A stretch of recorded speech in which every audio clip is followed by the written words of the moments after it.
जितने भी यहाँ कार्य सेवक हैं वो हाथ उठाओ पहले। तो हमारी एक मदद करोगे कल? पूछो क्या? जोर से बोलो। कल की कथा में आगे वाली डी में संतों को छोड़कर इस डी में और इस डी में केवल वृद्ध माता पिता को बैठा दो।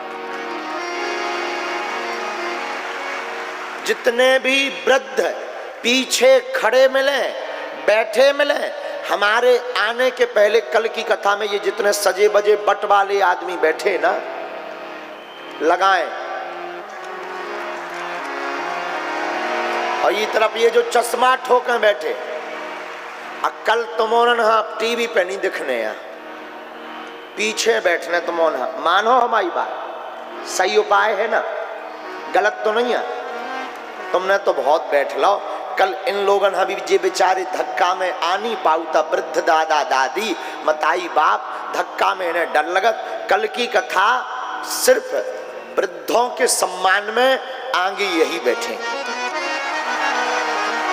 रुको रुको रुको, नई साल पे 1 तारीख अंग्रेजी नई साल पे नए तरीका से व्यासपीठ सजेगी।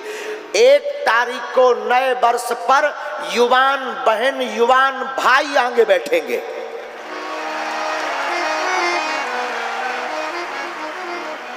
अब तुम अपने हिसाब से मत मानना कि तुम जवान हो, आधार कार्ड के हिसाब से माना जाएगा। हाँ कि तुम कहो गुरुजी हम तो 55 के जरूर हैं, पर बचपन है। हम रेलगाड़ी में कैसे गाली खा चुके। रेलगाड़ी में एक माताजी हमारी सीट पे बैठी थी, हमारे जो साथ में, उन्होंने कहा माताजी उठ जाओ। बोले मैं तुम्हें माताजी दिख रहा हूँ? हम कहा माताजी मत बोलो, आंटी बोलो। हमने कहा आंटी जी उठ जाओ, मैं तुझे आंटी दिखाई देती हूँ। हम की अब का कह देखिए, न माताजी में मान रही न आंटी में। हम कहा भाभी कहो। हमने कहा माताजी क्यों ना कहें? बोले बा आज तुम माताजी कहोगे, कल हमारी संपत्ति पर हिस्सा मांगोगी। वो डॉक्टर थी पहले। हम कहाँ की बात है? कहाँ से आ रहे थे? सीकर से। हाँ राजस्थान सीकर से आ रहे थे। हे भगवान, प्राण ही खा लाए वो भगवती ने, प्राण खा ला। माताजी मत बोलो, मैं तुम्हें आंटी दिखाई दे रही हूँ। और सही में सफेद बाल थे, हमने देखे थे। रात भलाइयाँ थी, लेकिन हमने जब उन्होंने कही मैं आंटी दिखाई दे, मैंने और गौर से देखो कि सफेद बाल है का। तो इतने थे कि जौन जी वाली बाल है ना, जी जी जी जी जी वाले, कैमरा कर, जी वाले, जी वाले, जी सफेद थे। हमने कहा अब आफत हो गई, क्या बोले? हमने पे पिता पे कहा कि इन पे बहन जी बोलो। तो पता है वो क्या बोली? बोली ऐसा भाई मुझे चाहिए ही नहीं। हम कि अब प्रताप तुम कुछ मत बोलो।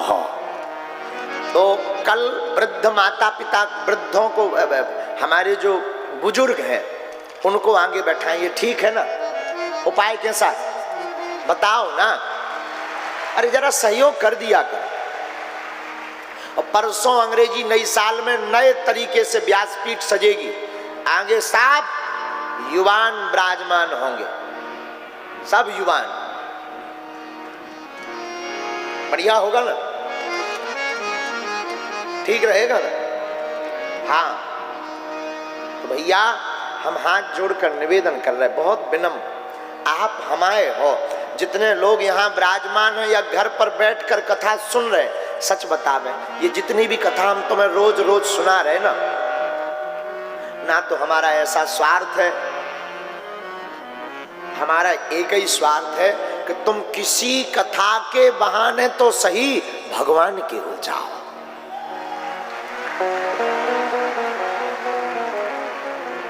भगवान तुम्हारे हो जाए। आज जिंदा में पूजा करो माता पिता गुरु जी की, मरने के बाद कोई देखने नहीं आता। जिंदा में लोगों को धन्यवाद दो। तो भैया भक्ति के बिना मुक्ति क्या है? बोलिए ना, ये आवाज बहुत फैल रही है। भक्ति के बिना मुक्ति मुश्किल है पगला हरो, बहुत मुश्किल। रावण की भी मुक्ति बिना भक्ति के नहीं भई। राम जी हैं भगवान, हमारी सियाजू मैया है भक्ति। जब तक रावण ने अपने घर पर भक्ति महारानी को नहीं रखा तब तक भगवान नहीं आया।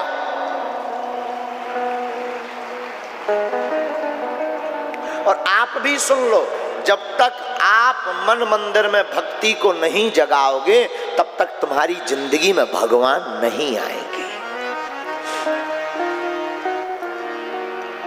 विवाह जब हो गया राम जी का, जब वापस आई मैया जानकी जी तो 3 दिन तक पानी नहीं पिया जानकी माँ ने, न भोजन किया। तो कौशल्या माँ ने पूछा भी पर माँ जानकी जी ने कुछ नहीं कहा। माँ को लगा कि नई नई घर में आई है इसलिए थोड़ा झिझक रही होंगी। दूसरे दिन महाराज दशरथ को बताया कि बहू ने 3 दिन से पानी नहीं पिया है। तो राजा दशरथ ने कहा, बिटिया तुम हमारी बेटी जैसी हो, बताओ क्या बात है, तुमने पानी क्यों नहीं पिया? तो जानकी मां हाथ जोड़कर कहती हैं, पिताजी इस घर में दोष लगा है। किसका? श्रवण कुमार के मारने का, श्रवण कुमार के माता पिता को मारने का ये दोष लगा है। दशरथ जी बोले, इस दोष का निपटारा कैसे होगा बेटी? तो बोले, महाराज हमारे पिताजी ने ये बात चलाई थी एक दिन बैठे बैठे, महाराज इस घर में कोई ऐसा ब्राह्मण आकर भोजन कर जाए जिसने कभी किसी के घर पर भोजन ना किया हो तो इस घर का दोष मिट जाएगा। राजा दशरथ जी चिंता में पड़ गए कि आखिर ऐसा ब्राह्मण कौन होगा। ढूंढा गया तो पता है कौन मिला? रावण। रावण ही एक ऐसा ब्राह्मण था जो आज तक किसी के घर पर भोजन करने नहीं गया, क्योंकि वो इतना समृद्ध पहले से ही था कि उसे किसी के घर भोजन करने जाने की जरूरत ही नहीं पड़ी। तो राजा दशरथ जी ने पत्र लिखा, अपने मंत्री सुमंत्र से कहा, जाओ जाकर रावण को हमारा निवेदन करना, हमें भरोसा है वो आएंगे। सुमंत्र जब रावण के पास लंका गए तो सुमंत्र ने कहा, महाराज हमारे राजा महाराज दशरथ ने बुलाया है। पत्र को रावण ने पढ़ा तो रावण की आंखों में आंसू आ गए, क्योंकि रावण को पता था, रावण त्रिकालज्ञ था, रावण को पता था कि भगवान का अवतार इन्हीं के घर पर हुआ और जो बहू आई है ना वो कोई साधारण नहीं। जिस धनुष को हम नहीं उठा पाए और जिस सियाजू ने खेल ही खेल में लीपते समय धनुष को उठाकर रख दिया था, वो कोई साधारण नारी नहीं है, स्वयं जगदम्बा परम्बा ही जानकी का अवतार है। जानकी जी हैं। तो रावण ने सुमंत्र को कहा कि हमें निमंत्रण स्वीकार है, चलो तुम जाओ। रावण आया, जानकी जी ने अपने हाथों से रसोई बनाई, दशरथ जी ने और रावण ने बैठकर साथ में प्रसाद पाया। यहां 2 घटनाएं घटी बहुत विशेष, ध्यान से सुनना, ये बहुत ही गूढ़ कथा है, बहुत गूढ़ कथा। एक घटना क्या घटी, एक तिनका उड़ करके रावण की थाली में गिर गया, सब्जी में। जानकी मां ने विचार किया कि अगर मैं हाथ डालूंगी तो गिलानी भर जाएगी पंडित जी को, अगर मैं टोकूंगी कि इसमें ये ठीक नहीं है तो गिलानी भर जाएगी, और अगर ये खा जाएंगे और कुछ दिक्कत हो गई तो खिलाने का दोष और पाप हमें लगेगा। तो हमारी परम्बा मात भवानी ने भर नजर तिनका को देखा तो वो तिनका जलकर भस्म हो गया।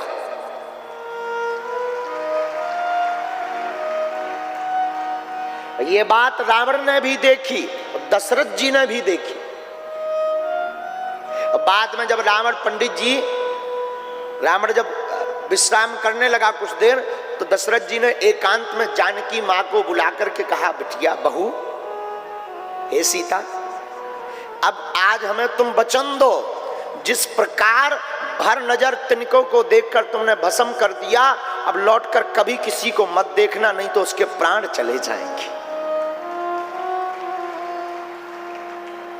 आप रुकिए, आप रामायण पढ़िएगा तो रामायण में जब लंका में सुंदरकांड में जब जानकी जी अशोक वाटिका में बैठी हैं और रावण परेशान करने आया, तब उस बात की याद जानकी जी ने करवाई। त्रिनेधरी ओट कहत बेदेही,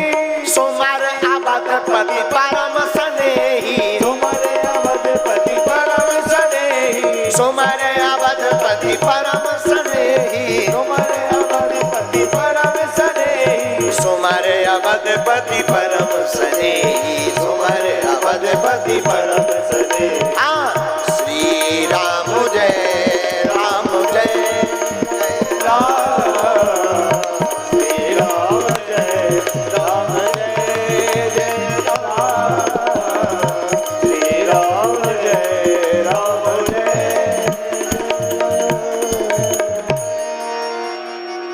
रावण को वो तिनका दिखाकर मां कहते हैं, रावण खबरदार, तुझे ध्यान है मैं वही जानकी जी हूं।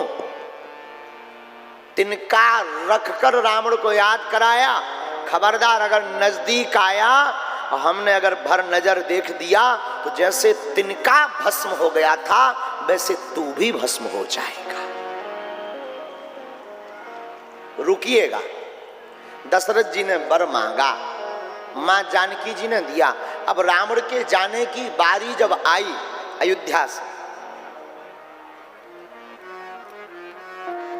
तो जानकी मां ने कहा, पंडित जी कुछ दक्षिणा मांगिए।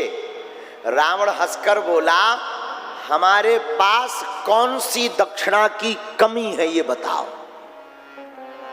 सब कुछ है, हमें कुछ नहीं चाहिए। जानकी मां ने बार बार कहा। तब रावण ने मां के चरणों की तरफ देखकर हाथ जोड़कर कहा, मां हमारे पास सब कुछ है, बस अब हमें मुक्ति मिले ऐसा आशीर्वाद दीजिए। तो जानकी मां ने ऊपर की तरफ इशारा किया। राम जी ऊपर खड़े थे सीढ़ियों पर, उनसे कहो। रावण ने सरकार की तरफ हाथ जोड़कर कहा, प्रभु हम पहचान गए, आप जगतपति अवतार लेकर आए हो और हमें मुक्ति दीजिए। तो राम जी बोले, रावण पंडित जी मुक्ति तो हम दे देंगे, पर बिना भक्ति के मुक्ति असंभव है। पहले तुम इनके चरणों को पकड़ो, श्री जानकी जी के चरणों को पकड़ो, ये अगर कृपा कर देंगी तो हम मुक्त कर देंगे। रावण ने तत्क्षण प्रण लिया कि हम भक्ति को अपने नगर में हरण करके ले आएंगे, फिर आपको आना ही पड़ेगा तो हमारी मुक्ति हो जाएगी। . 。 . 。 . . . . . . . . . . . . . . . . . . . . . . . . 。 . . 。 . . 。 . . 。 . . 。 . 。 . 。 . 。 . 。 . 。 . 。 . 。 . 。 . 。सूत्र क्लियर हो गया ना? क्या सूत्र क्या था? क्या था आज का? भक्ति के बिना मुक्ति असंभव है। इसीलिए रावण ने जानकी जी का हरण किया, क्योंकि जानकी जी हैं भक्ति, राम जी हैं भगवान, और रावण का बेड़ा पार हो गया।